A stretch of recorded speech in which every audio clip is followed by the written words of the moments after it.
जनता के बीच में आए तो उन्होंने कहा कि देखो हमारे समाज के सभी युवाओं हमारे साथ में हो जाओ, और ये जो पाटीदारों के बड़े बड़े घर हैं, ये जो ब्राह्मणों के बड़े बड़े घर हैं, ये घर हम आपको दिलवा देंगे, ये तो हमारा अधिकार है, ये हमारे घर है।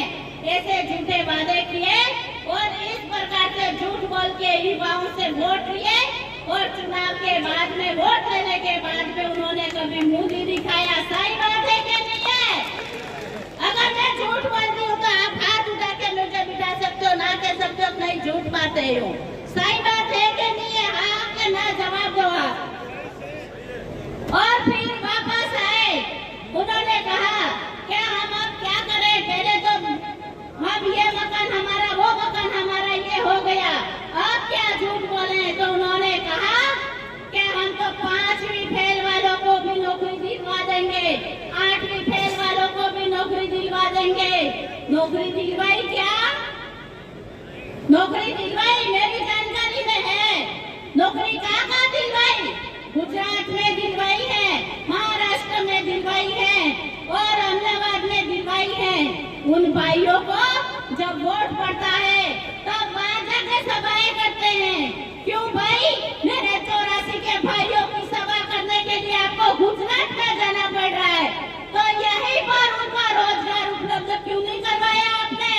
आप विधायक बन गए थे, अब सांसद बन गए हैं, फिर भी सभाएं करने के लिए, वोट कर लेने के लिए आपको गुजरात में जाना पड़ रहा है। कितनी देर इनको गुमराह करोगे, कितनी बार इनको गुमराह करोगे? बसों में भर के लाते हैं, वोट दिलवाए, सुबह में मेरे भाई कहाँ गए इनको पता ही नहीं है।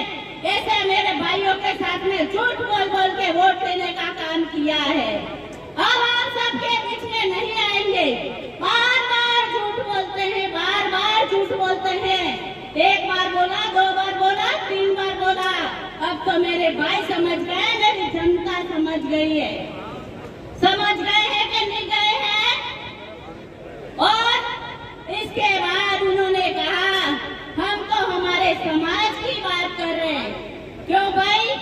मेरे आदिवासी समाज का ठेका एक ही व्यक्ति ने ले रखा है क्या? ये वहां से लगाकर, मानशंकर जी से लगाकर यहाँ तक कांतिबाई तक, ये पूरे आदिवासी नेता हम सबके बीच में बैठे हैं।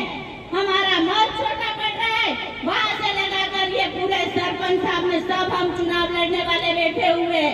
क्या हम आदिवासी नहीं है क्या? हमारे समाज का ठेका किसी एक व्यक्ति ने नहीं ले रखा है।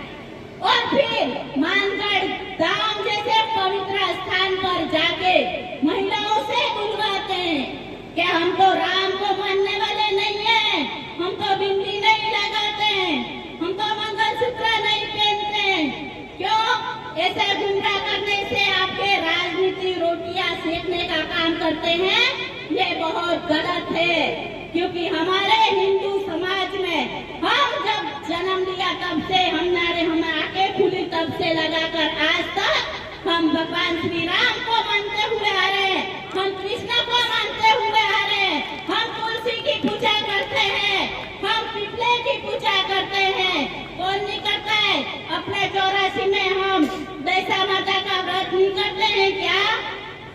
जब दैसा माता का व्रत करते हैं, अपनी सास का होता है दौरा, सास नहीं रहती है तो बड़ी बहू को दौरा वापस वो दैसा माता वाला देते हैं, और ऐसे प्रक्रिया चलती रहती है। मैं यहाँ की बेटी हूँ 84 की, मुझे आपके एक एक कार्यक्रम के बारे में सब पता है। मैं कहीं बाहर से नहीं आई हुई हूँ, यहाँ 84 की बेटी हूँ, इसलिए हक के साथ कहूँगी, इस बार 84 में हमें परिवर्तन करना है और करना है। इन झूठों के साथ में रहोगे तो कुछ काम होने वाला नहीं है। मेरे साथी लोग, ये मेरे युवा हैं, उनको भड़काने का काम करते हैं। चोरी की मोटरसाइकिलें इनको हाथ में पकड़वा लेते हैं और स्कूलें छोड़ के 8वीं 9वीं पढ़ के ये बच्चे रमीला करके डीजे पर नाचते हैं। क्यों भाई? हम बीजेपी वाले, कमल के फूल वाले, हम किताब हाथ में पकड़वाना चाहते हैं। और ये ढोल का कार्यक्रम है भाभी रमीला, शादी है भाभी रमीला। क्या रमीला रमीला करने से पेट भरेगा क्या? भर जाएगा पेट? अब एक ही मात्र संतान है और रमीला रमीला करते करते आप है ना फिर पढ़ाई नहीं करोगे और फिर गुजरात जाओगे। और ये नेता है ना जो अभी सांसद बन के नेतागिरी कर रहे हैं, वो आपको बांटने वाले नहीं है। वो तो आपके वोटों के लिए गुजरात आएंगे, वहाँ सभा करेंगे, वोट मांगेंगे, आपको गाड़ी भर के ले आएंगे। 13 तारीख को बटन दबाया और 14 से बाद आप कहाँ हो कोई अता पता नहीं रहेगा। ऐसा नहीं करना है। इस बार 84 में हमारे सबके बीच में एक महात्मा, एक साधु हमको उम्मीदवार मिले हैं। जानते हैं ना आप कारीलाल जी को? सबका काम पड़ा होगा। जब बिच्छू काटता है, जब सांप काटता है, कारीलाल जी हमारे निम्न साहब कहीं पर भी हो, हम फोन करते हैं, भाई साहब हमको तो बिच्छू ने काटा है, क्या करें? तो कारीलाल जी क्या जवाब देते हैं? आप चिंता मत करो। कौन सा पैर कहाँ गुंदवाते हैं और हाथ क्या गुंदवाते हैं और आपका सांप भी उतर जाता है, आपके बिच्छू भी उतर जाते हैं। ऐसे साधु महात्मा अपनी सेवा के लिए आप सबके बीच में आया है। आप सबके बीच में रहेंगे।